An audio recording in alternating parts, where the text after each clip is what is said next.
Big bag.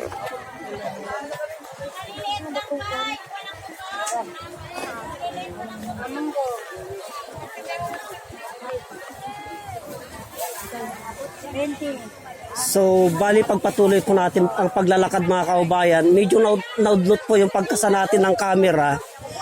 Kasi po, nabala tayo dun sa sound sa tugtog, makaka-copyright po tayo mga kaubayan at sayang po ang videos po natin. Kaya dito naman po tayo iikot sa area na ito at titingnan po natin kung ano yung kanilang mga paninda. Ito po mga kaubayan, ubi po ito, masarap po ito. Ubi. Produkto ng ating mga kapatid na mga katutubo po ito, ubi. Ubi puso. Sariling tanim siguro ito mga kaubayan.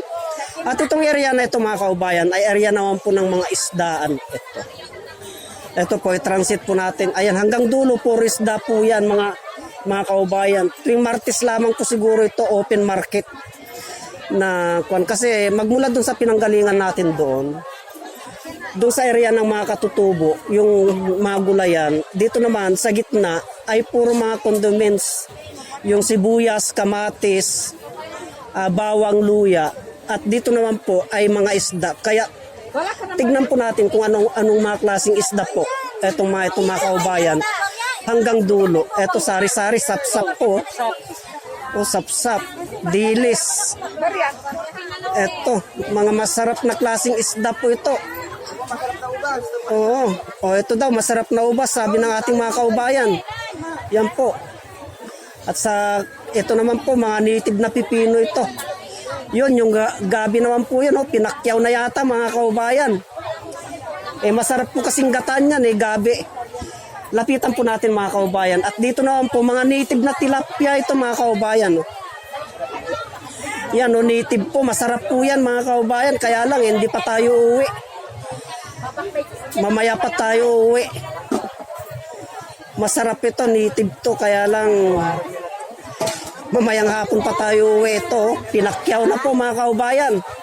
Siguro may okasyon ng ating kaubayan o may tindahan. Ayun yun naman, anyog.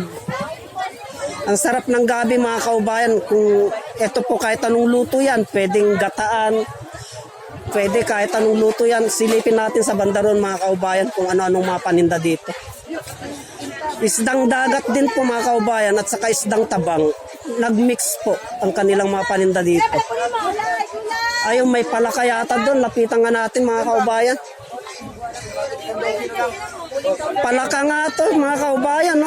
Exotic po ito.